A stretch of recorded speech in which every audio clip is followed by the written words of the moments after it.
الرحمن الرحيم نحمده ونصلي على رسوله الكريم أما بعد. د هند د مغولي امپراتوري عروج او نزول. دوستانو، فاروق اعظم یم. څو اونۍ مخکې ما تاسو ته د عثماني امپراتوري د عروج او نزول په باره کې څه معلومات وړاندې کړل او ومو ویل چې موږ اوس له هغه د امپراتوري څخه موږ څه درس اخیستی سو. کوم شیان وه چې د هغه عظیمې اسلامي امپراتوري د سقوط سبب سوه چې موږ یې باید ونه کړو. نن بیا تاسو ته زموږ په ګاونډ کې د یوې بلې لوی امپراتوري د لوړو زوړ کیسه کوم، د هند مغولي امپراتوري. مغول ظهیرالدین محمد بابر د ازبکستان د شمال د فرغانې له اندیجان څخه خپلو سیالو حکمرانانو راوشاړه، تر عمود رود په تېښته راواوښت. پیسه او سړي و اسان یې درلوده. د پښتنو له بې اتفاقۍ ګټه پورته کړه، د باچا تربور یې خپل کړي او د هندوستان پښتون شاهنشاه سلطان بهلول لودي 1500 کاله مخکې په همدا نن ورځ 21 د اپریل 1566 میلادي کې د پاني پټ په میدان کې مات کړي، هغه یې وواژه او ډله یې ونیوی. په دې ډول پر هندوستان د پښتنو د 100 کالو سلطنت د دوی له بې اتفاقۍ سقوط شو. پر ځای د مغولو امپراتوري جوړه شوه چې 332 کاله یې دوام وکړ. دا چې دا لویه امپراتوري د بل پر مځکه څنګه جوړه شوه، څنګه ټینګه شوه او ولې تر 300 پیړۍ زیات حکومت کولو وروسته بیا سقوط شوه، د سقوط عوامل یې څه وه، او مهمه دا چې موږ اوس په خپله ګټه د دغه امپراتورۍ له داستانه څه درس اخیستلی سو، ستاسې حضور ته مختصر عرض کوم. د پښتنو څخه د ډیلي تر نیولو 4 کاله وروسته ظهیرالدین بابر د 47 کالو په عمر مړ سو او یو پراخه پاچاهي اولاد ته د ځینو وصیتو سره پرېښول. د وصیتونو څخه یو دا و چې پښتنو ته به د تنفس فرصت نه ورکوي. دا چې مغولو بیا د پښتنو سره څه وکړه، دلته یې د بحث ځای نه دی، خو دومره وایم چې مغول 200 کاله د مخه تللي دي، خو د مغولوالي منفي اثرات یې لا تر اوسه پر موږ زموږ پر ټولنه او موضوع پراته دي. بابر د خپلو ډیرو تجربو په نتیجه کې یو ماهر جنگي ستراتیژیست، دلاور او مبتکر سړی و چې جنگ یې په خپله ګټه تمامولی سو. مثلا هغه همیش خپل فوج امیدوار، وفادار او فاتح تلقین کاوه، نو ځکه لږ فوج به یې پر لوی دښمن وروستی او غالب کېدی بم. هغه ښه مقرر او په تبلیغاتو کې ډیر ماهر و. دښمن یې په خپلو تبلیغاتو سخت ویراوه چې د یو لوی او قوي فوج سره مخ دی چې د یې توان نه لري.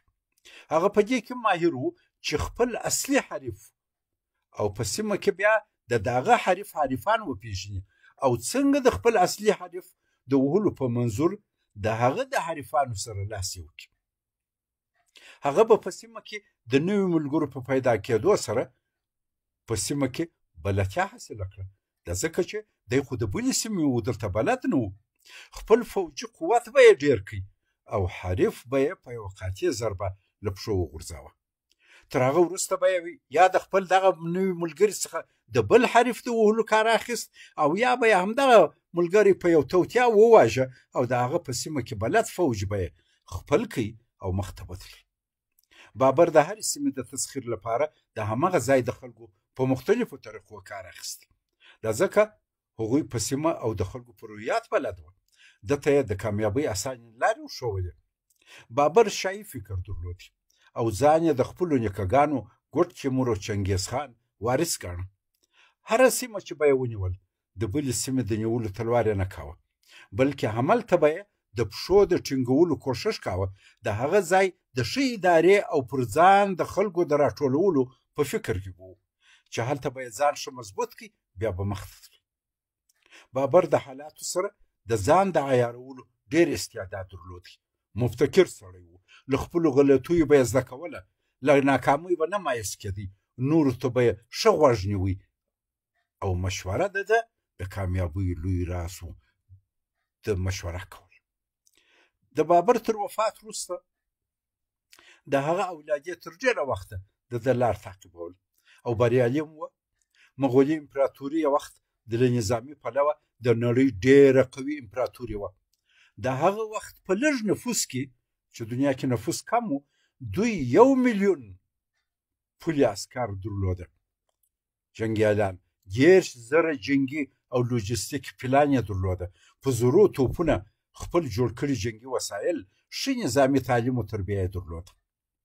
د باروتو او جنګي وسایطو جوړولو ته ډېره توجه او په دغو په مؤثر استعمال کې ډېر شهرت درلوده.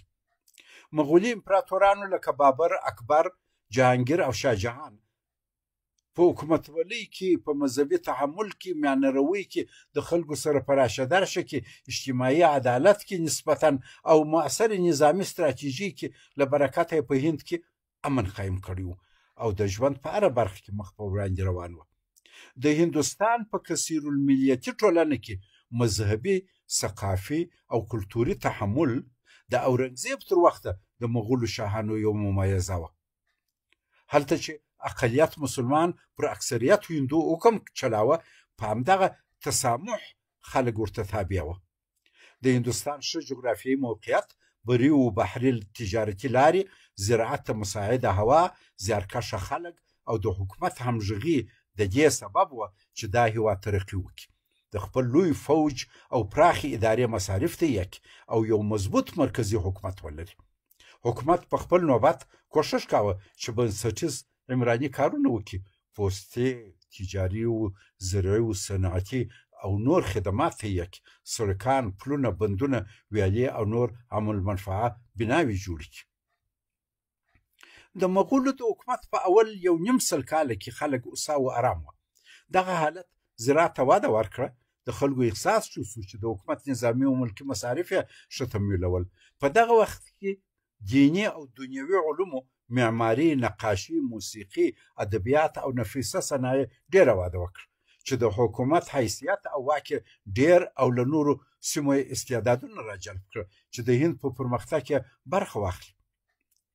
مغولي امپراتورانو په دننه او بهر په سیمه کې د نورو قوتونو سره د ښه تعامل طرفدار وه چې د هند په استقرار، قوت او ازدهار کې مرسته کول.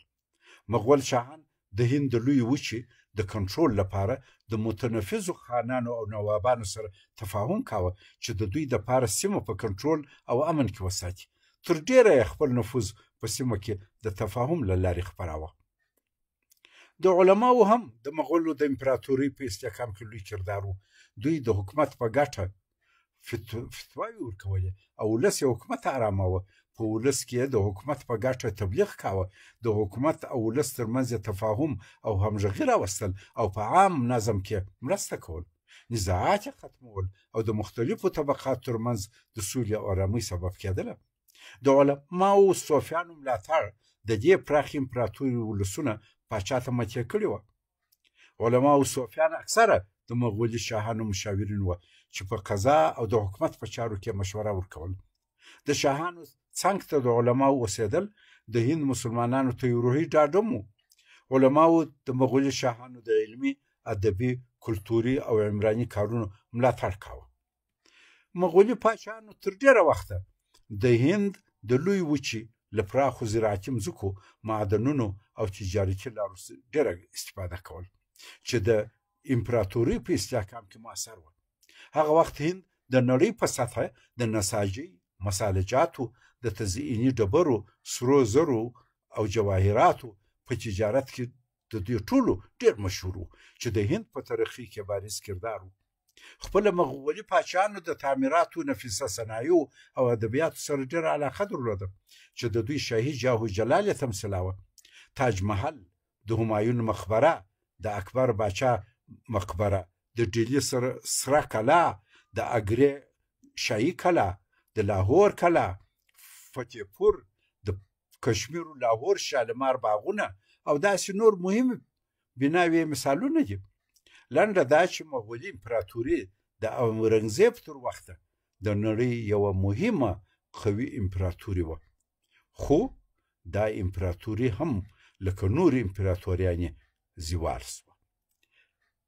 دا چې ولې زوال سوه، عوامل یې څه وه، په دې باندې زه عرض درته. د زوال د مهمو عواملو څخه یو د قدرت د انتقال قانون چوکاټ نه موجودیت و. مسلمانان له ډېره وخته په دغه مهلک مرض اخته دي چې د قدرت انتقال ته مغزن کار نه کوي. دغه سبب دی چې ډېر قوي اسلامي امپراتوري تر ډېره بقا پیدا نه کړه. خو غربیانو دغه مهم موضوع ته ډېر کار کړی دی. په یو غربي هیواد کې هر څوک پوهېږي چې که باچا یا ولسمشر مړ یا له دندې ګوښه سي او یا استعفا وکړي، څوک یې ځای نیسي او په څه ډول یې نیسي. په دغه وخت کې د ولس مکلفیت څه دی؟ څرنګه چې د انتقال قانون او تګلاره ټولو ته معلومه ده، نو ځکه هلته کودتا نه کیږي، وینې نه تویېږي او په زور حکومت نه بدلیږي. دا لار هلته دومره پخه سوې ده چې که څوک وغواړي کودتا هم وکړي، نسي کولی. په مسلمانانو کې د دغې مهمې موضوع فهم متاسفانه تر اوسه کمزوره دی. بدبختي دا ده چې ځان هم نه پوهوو او له تاریخه څخه هم هېڅ پند نه اخلو. په موږ کې هېڅ داسې مشر چندانې پیدا نه سو چې ووایي زه دې نه یم، خو دا نظام دې وي او دا وطن دې تر ډېره ارام وي. امویانو د راشد خلیفګانو لار پرېښول، چیرې چې مشر د خلکو په خوښه غوره کېدی، خو خپلې لارې ته هم کوم معقول چوکاټ جوړ نه کړي چې وروسته یې نور تعقیب کړي. مثلا د هغوی حکومت پر وروسته پاته قبیلوي دود باندې ولاړ میراثي و چې په هغه کې اهلیت او قابلیت مطرح نه و. د پلار تر وفات وروسته د هغه مشر زوی ولو که هر څومره نالایق و بې کفایته و، خلیفه و یا امیر و، په کورنۍ کې به د مشري ټولو بیا نه منل. دغه سبب و چې د هر مشر تر وفات وروسته به د هغه په کورنۍ کې د مشرتوب پر سر جنګونه وه. زورور به د نږدې خپلوانو پر سرونو تخته وخوت. دغو اختلافاتو نظام په سیاسي لحاظ کمزور کاوه. امویان همدغه داخلي کشمکش کمزوره کړه چې په نتیجه کې عباسیانو راچپه کړه. دلته د اقتدار پر سر د تابعینو مبارکانو او تبع تابعینو ویني چې قرون وه ډېرې وبهېدې. عباسیانو اول سر ادعا کول چې په منهج د راشدینو خلیفګانو به چلیږي، خو چې کله اقتدار ترلاسه کړي، د ملوکیت جاه جلال خوند ورکړي، هماغه د امویانو لارې اختیار کړي. عباسیانو کې هم د قدرت پر سر اختلافاتو نظام دومره کمزوره کړي چې د چنګیز یوې ضربې ته یې تاب راونهوړ. عثماني خلافت هم چې د اسلام په تاریخ کې ډېره لویه مقتدره امپراتوري وه، د نورو عواملو څنګ ته د قدرت پر سر د حاکمې کورنۍ په منځ کې جنګونو کمزوره کړه. په هند کې د مغولو د لوی امپراتوري تقدیر هم همداسې و. خرم شاه جهان د مغولي سلسلې 5م پاچا و. هغه د خپل پلار تر وفات وروسته د ورونو څخه په زور پاچاهي نیولې وه. پلار یې هم دا کار کړی و. شاه جهان باچا 4 زامن درلودل: داراشکوه، شاه شجاع، اورنګزیب او مراد بخش. د باچا مشر زوی داراشکوه د اګرې په ښار کې د خپل پلار شاه جهان سره و. اګره هغه وخت د هندوستان پایتخت و. شاه جهان د بنګال، اورنګزیب د دکن او مراد بخش د ګجرات والیان وه. د شاه جهان د هر زوی زړه غوښتی چې د پلار تر مرګ وروسته باچا سي. هغه ته تیاري نیول. د عمر په اخر کې شاه جهان باچا ناجوړه سو. اورنګزیب فکر وکړي چې که پلار یې مړ سي، نو مشر ورور داراشکوه به باچا سي. اورنګزیب دا نه سوی منلی. د پلار مرګ ته یې ونه کتل او د باچاهي نیولو دپاره اګرې ښار ته چیرې چې پلار و داراشکوه یې وه په جنګ را روان سو. داراشکوه یې مقابله وکړه، خو مات سو او ډهلي ته فرار سو. دا وخت د اورنګزیب پلار له ناروغیو جوړ سو، خو اورنګزیب اګره ونیول، پلار یې بندي کړي او خپل ځان یې په 1458 میلادي کې د هندوستان باچا اعلان کړي. په ورور داراشکوه پسې روان سو. هغه یې ونیوی، د ډهلي په بازارو کې زنځیر او زولانه وګرځاوه، بیا یې سر ور پرې کړي او اګره کې خپل بندي پلار ته ور واستاوه. د داراشکوه زوی سلیمان او د سلیمان 2 زامن هم ورمړه کړه چې بیا د داراشکوه په انتقام څوک د هغه په کورنۍ کې سر راپورته نه کړي. کشر ورور مراد بخش هم وواژه. بیا په 3م ورور شاه شجاع پسې روان سو. شاه شجاع تر څو پرله پسې ماتو وروسته برما ته وتښتېدی او هلته یې درک ورک سو او بیا یې پته معلومه نه سوه. ښایي ده هم هلته وژلی وي.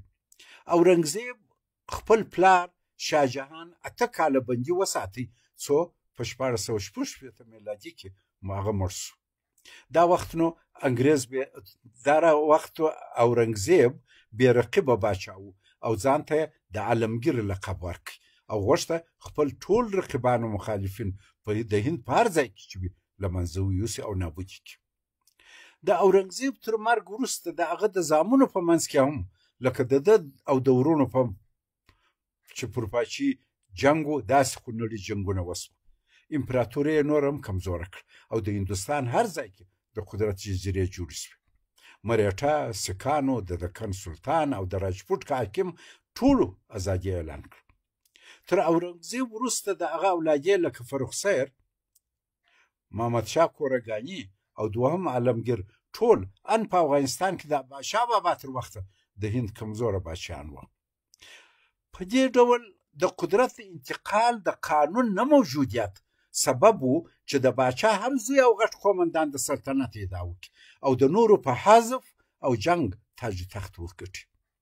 شاهي کورنۍ او قومندانانو به په خپل منځ کې په وینو سره ولړل او په نتیجه کې به د هیواد فوجي قوت ټوټه ټوټه سو او نظام ته به د قومندانانو وفاداري لاس په لاس و.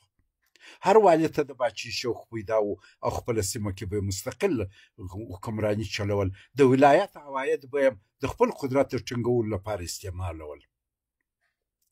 یو ورور به د بل ورور او زوی به د پلار په مقابل کې د پردو سره سازش کاوه او په دې ډول به پردو ته په نظام کې د مداخلې فرصت ورکول کېدی. مرکزي حکومت په کمزورو اسې په نوم و. دغه تشدد په بهرني قوتو ته لار هواره کړه، تشویق به یې کړه چې مداخله وکړي او باچي یې ورړنګه کړي. د مغولو سرنوشت هم لکه د ډېرو پخوانیو اسلامي امپراتوریو همدغسې د پردو په لاس سقوط و چې مهم علت یې د قدرت د انتقال موضوع جدي نه نیول و.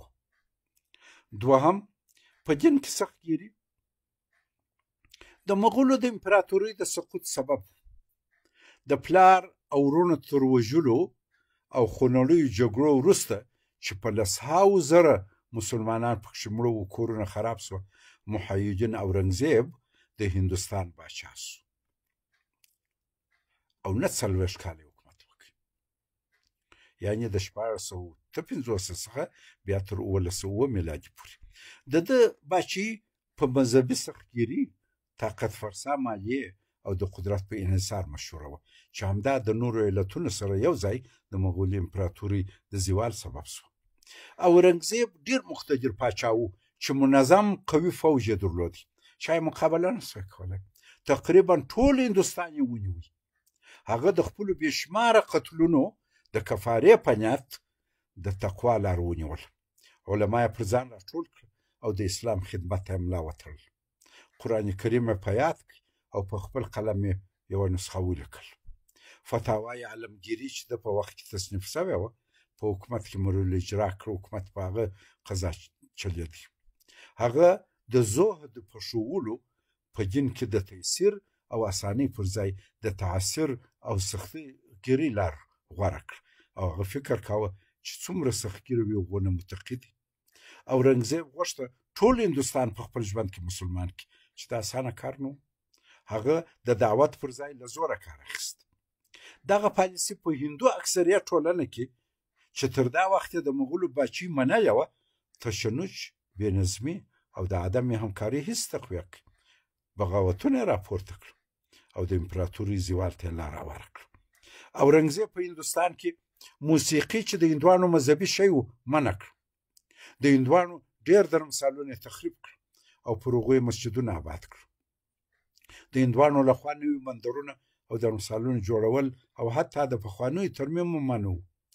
د هندوانو مذهبي جشنونه یې وربند کړل. اورنګزیب د احتساب یا امر بالمعروف و نهی عن المنکر اداره جوړه کړه چې په ښکاره به څوک د شریعت خلاف کار نه کړي. هغوی امر بالمعروف یا احتساب ادارې ډېره سختګیري کول چې د خلکو تنفر یې د نظام په مقابل کې خلقاوه.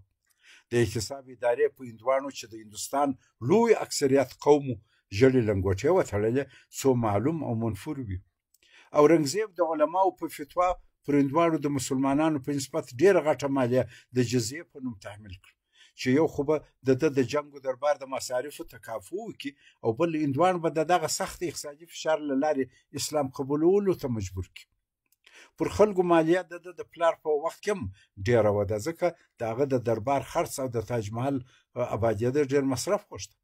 کله چې اورنګزیب نوره مالیه هم پر خلکو ډېره کړه، د ډېرو خلکو له طاقته ووتل. د هېواد زراعت سخته ضربه ولیدل، اقتصاد کمزور سو. د خلکو خصوصا د هندوانو نارضایتي دومره ډېره سوه چې بغاوت یې زړه ښه کاوه. دغه حالت هندو اکثریت د مسلمان سره چې پخوا یې ارام یو د بل ژوند سره کاوه دښمني پیدا کړه. مراټه هندوان د خپل دینو عنعناتو د تحفظ لپاره هر ځای د حکومت خلاف راپورته شو. د مراټانو د مقابلې لپاره اورنګزیب خپل زوی شاهزاده اکبر د لوی لښکر سره واستاوه. مراټانو زوی ته وویل چې د پلار پر ځای ته زموږ پاچا یې. هغه هم قبوله کړه او د پلار په مقابل کې د هندوانو ملګری سو. پلار یې خپله پسې ور ووت، زوی یې مات او ایران ته فرار سو چې بیا هیڅ سیس را ونه ګرځېد. د زوی سره د پلار جنگ د حکومت روب د خلکو په منځ کې کم کړي. بغاوتونه کراره ځای پورته کېده. باغیانو غلچکي حملې کولې چې د اورنګزیب لوی فوج نارامه او سرسمه کړي وو. لوی فوج د لوی دښمن سره مخامخ مقابله کولی شي، خو په کور د ننه کې د چریکي جنګونو سره مقابله اسانه نه ده.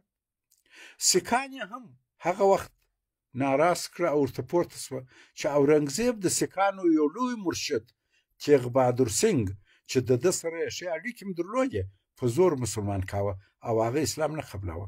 مړ یې کړ. د اورنګزیب د مذهبي سختګیریو په مقابل کې هندوانو سیکان دواړو هر ځای د بغاوت سرونه راپورته کړه. د اورنګزیب په وخت کې پر مسلمانانو هم د احتساب یا امر بالمعروف د ادارې لخوا ډېره سختګیري وه. د دعوت او تعلیم پر ځای په زور په خلکو قبضه ږیرې پرېښولې او 15 وخت لمونځونه په زور پکول.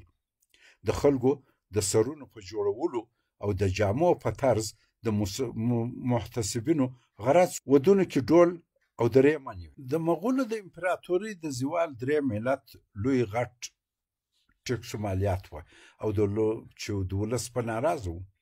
د حکومت پر ضد هر ځای جنګونو او د حکومت ډېر مصارف سبب سوه چې حکومت پر بزګرانو، صنعتکارانو او تجارانو مالیه لوړه کړي. دغه کار د زراعت او صنعت سکتورونو ته صدمه ورسوله، ځکه چې زمیندارانو او صنعتکارانو یې د حکومت مالیه ورکړې وای. په زراعت او صنعت کې د نوښتو پانګونې توان نور نه درلودی چې په نتیجه کې زراعت او صنعت سخته ضربه ولیده. بزګران او صنعتکاران سخت تاوانیان نو ناراضه سوه، بغاوتونه راپورته سوه. پخوا چې هندوستان د زراعتي پیداوارو کندو، د لاسي صنایعو مرکز او د تجارتي اموالو ممر و، کرار وروسته پاتې سو او حکومت د خلکو د نارضایتۍ په سبب پر هغو خپل کنټرول بایلود. اداري فساد او رشوت ډېر سو. خلکو به په رشوت لږ مالیه په ډېر په حکومت کې نوشته کول. خلکو د حکومت سره خپل همکاري کمه کړه تر دې چې حکومت نور ولس په خپله ګټه نسو مدیریت کولی. دریم، ملایان هم په غیر مستقیم ډول د مغولو د امپراتورۍ د زوال سبب سو. د اسلام د ټول تاریخ په شان په مغولي امپراتورۍ کې هم له سره تر پایه د علماو کردار د باچا د مزاج تابع و. هغه مغولي پاچاهانو چې په علم و هنر و ادبیاتو تعمیراتو ترقي خوښول، علماو به یې ملاتړ کاوه او نور یې هم تشویق کاوه. خو کله چې اورنګزیب په دین کې سختګیري پیل کړه، علماو د هغه د سختګیریو ملاتړ وکړ او هغه ته یې دلایل تراشل او هغه یې نور تشدد ته هڅاوه. اورنګزیب دیني سختګیر علما پر کارونو مقرر کړل. په هندوستان کې هندو اکثریت و او د هغو تنګول د امپراتورۍ په مصلحت نه و. خو علماو د اسلامي امپراتورۍ د مصلحت خیال نه ساتي، بلکې د شخص اورنګزیب خیال یې ساتي. که څه هم دیني علماو په هندوستان کې د اسلام د ساتنې او بهرني خطراتو په مقابل کې د دین د دفاع په لار کې لوی خدمتونه کړي دي او قربانۍ ورکړي دي، خو د اورنګزیب د خوشحالولو لپاره د دوی ځینو اقداماتو په هند کې اسلامي ټولنه د تمدن له کاروانه شاته وساتل.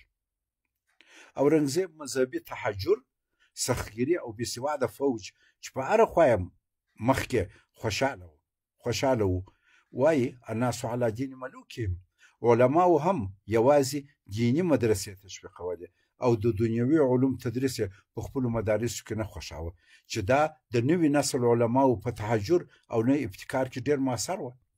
هلکان یې د دیني علومو حصول ته نه تشویقول او ویل یې دنیا د هندو مرداره ژیره ده، د دنیا اوسایي د آخرت شادي کموي، دنیوي علومو ته توجه نه ده پکار.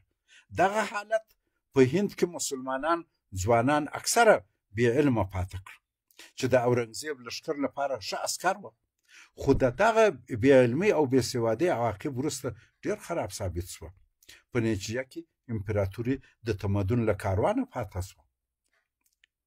عسکري نظام یې د وسایلو او تجهیزاتو له لحاظه کمزوره شو، نور یې وسایل نه سوی جوړولی او وطن اقتصادي وده ونه کړه.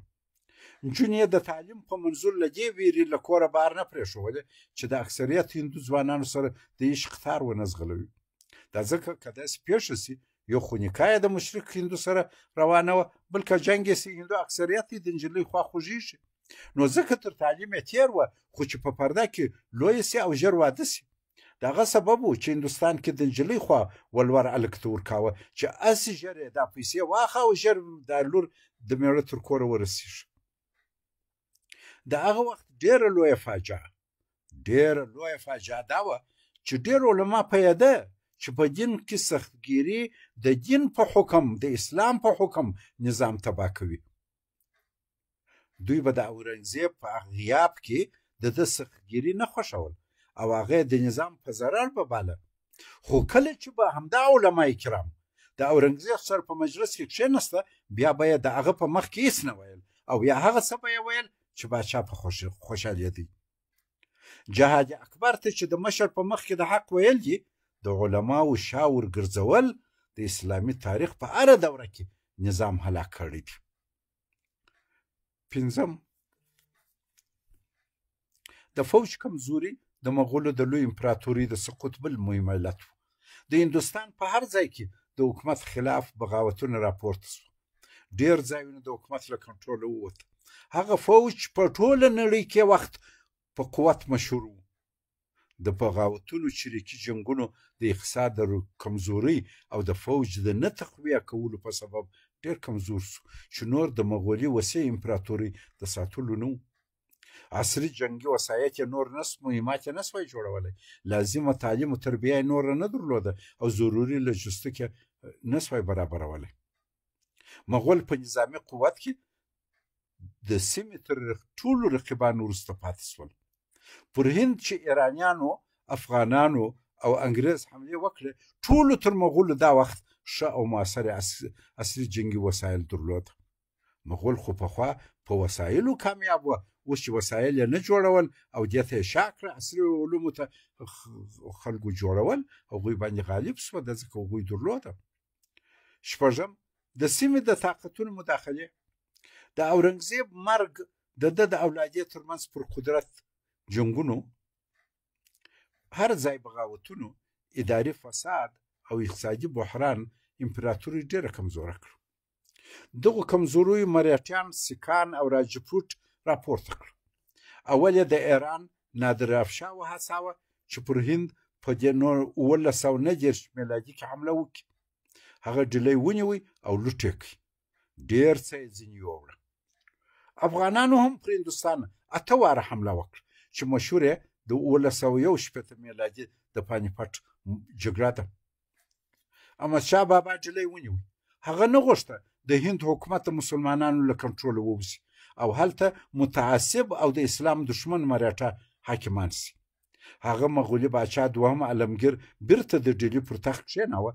البته خپل نماینده نجیب الدوله سرفراز خان د باچا څنګ ته د حالاتو د مراقبت لپاره وګماره، خو د واک پر سر د احمدشاه بابا د اولادې ترمنځ د جنګونو په سبب نور د هند لویه وچه د افغانانو له توجه ولوېده او دغه بې توجهي د اروپایانو نفوذ ته لار هواره کړ.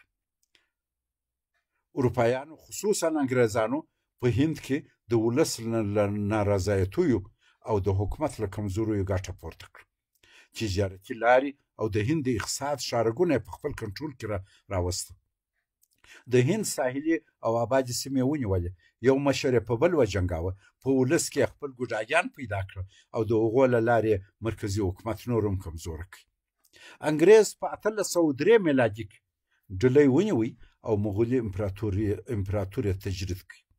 بالاخره انګریزانو د مغولي کورنۍ اخر باچا بهادر شاه ظفر په 1858 میلادي کې ونیوی او برما ته یې تبعید کړ. هلته په بې عزتۍ او ګمنامۍ مړ شو. په دې ډول د مغولو دا لویه عظیمه امپراتوري پس له 342 کاله حکومته په ډېر فضیحت نسکوره شوه. انګریزانو 1.5 کاله پر هندوستان حکومت وکړ او له دغه ځایه په ټوله سیمه کې د افغانستان په شمول خپل نفوذ خپور کړي چې تر اوسه یې اثرات په یو شکل او بل شکل لا محسوس دي. خلاص دا چې دوستانو د مغولو د لوی امپراتورۍ د سقوط مهم عوامل دا و چې د قدرت د انتقال د یو قانوني چوکاټ نه موجودیت دا یې مهم عامل و چې پر واک د حاکمې طبقې په منځ کې جنګونه وه. په دین کې سختګیري و، احتساب، امر بالمعروف، توند چلند، دنیوي او عصري علومو ته شا کول، بې ځایه مصارف کول او لوی مقبرې او شانداره باغونه جوړول، پر ولس د مالیاتو ډیرول، د ملایانو لخوا د اسلام او د نظام د مصلحت پر ځای د مشر د مزاج خیال ساتل، دغه ټولو شیانو سره لاس یو کړي او د بهرنیانو مداخلې ته لار هواره کړه. افغانان هم ضعیف سوي وه، نور د هندوستان اسلامي نظام حکومت نسوای ساتلی. نو بالاخره انګریزانو ته لار موقع پاته سوه یا زمینه پاته سوه یا ځکه خالي سوه او هغه ټول هندوستان یې ونیوی. په دې ترتیب د مغولو لویه اسلامي امپراتوري سقوط سوه. فاعتبروا يا أولي الألباب. والسلام عليكم ورحمة الله وبركاته.